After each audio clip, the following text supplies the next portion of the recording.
India के शहर आगरा में मुग़ल एम्पायर के आर्किटेक्ट का एक ऐसा शाहीकार मौजूद है जिसे पूरी दुनिया ताजमहल के नाम से जानती है। 42 एकड़ पर फैला दूर से ही चमकता हुआ ये मकबरा जहां अपने अंदर खूबसूरती के बगीचे छुपाए हुए हैं, वहीं इसके ऊपर गम और उदासी के कई बादल अभी तक मंडला रहे हैं। स्ट्रेंज फैक्ट्स के चैनल में आपका वेलकम।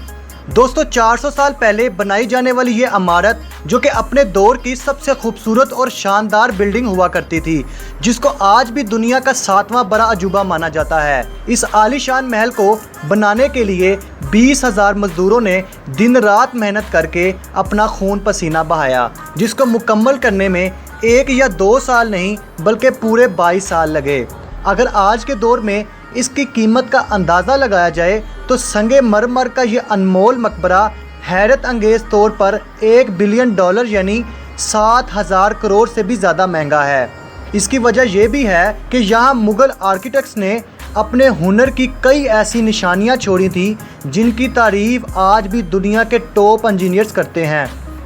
इस बिल्डिंग को ऐसे बनाया गया है कि जब इसे मेन गेट के पीछे से इसको देखा जाता है तो ये काफ़ी बड़ी लगती है, लेकिन जैसे ही मेन गेट की तरफ बढ़ा जाता है तो ऑटोमेटिकली ही इसका साइज़ छोटा होता जाता है। दोस्तों, ये बात है 1607 में, जब इंडिया और पाकिस्तान के इस खत्ते में मुग़ल एम्पायर का दौर था। इस दिन मुग़ल शहंशाह का सबसे छोटा बेटा शहाबुद्दीन मोहम्मद खुर्रम 15 साल का हो चुका था और उसी की सेलिब्रेशन के लिए आगरा फोर्ट में एक आलीशान पार्टी रखी गई। खुर्रम मुग़ल शहंशाह को सबसे ज़्यादा अजीज़ था, इसी वजह से हर साल इसकी बर्थडे वाले दिन इसे हीरे जवाहरात से तोला जाता था। मुग़ल शहंशाह ने शहज़ादे खुर्रम की शादी अपने एक वकील की बेटी के साथ कर दी, जिसको मुमताज़ महल के नाम से जाना जाता है। मुमताज़ और खुर्रम शहज़ादे को पहले दिन से ही मोहब्बत हो चुकी थी। अगले 10 सालों तक शहज़ादे ने कई जंगें लड़ी, जिसमें शहज़ादे ने शानदार कामयाबी हासिल की।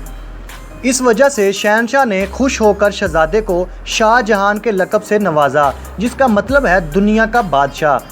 शाहजहां की टोटल 6 बीवियाँ थीं जो सारी आगरा फोर्ट में ही रहती थी, लेकिन इन सब में से शाहजहां सबसे ज़्यादा मोहब्बत मुमताज़ से करते थे। इसी वजह से उनका ज़्यादातर वक्त मुमताज़ महल के साथ ही गुजरता था। वक्त तेज़ी से गुजरता गया और 4 सालों के बाद यानी 1621 में मुग़ल शहंशाह अचानक चल बसे और 1628 में यानी बाप की मौत के 7 साल बाद शहज़ादे ने शहंशाह की गद्दी संभाल ली। पूरी मुग़लिया सल्तनत अपने नए शहंशाह से बेपनाह खुश नज़र आती थी। ये वो वक्त था जब पूरे इंडिया पाकिस्तान के साथ साथ अफ़गानिस्तान के भी कई हिस्सों पर मुग़ल सल्तनत का राज हुआ करता था। शाहजहां को इस गद्दी पर बैठे अभी 3 साल ही हुए थे कि 17 जून 1631 को मुमताज़ महल ना चाहते हुए भी इस दुनिया से चल बसी। ये खबर शाहजहां पर आग बनकर गिर पड़ी, जैसे उनकी दुनिया ही ख़त्म हो गई हो। कहा जाता है कि इस गम और उदासी की परछाई ने शाहजहां को काले अंधेरे में धकेल दिया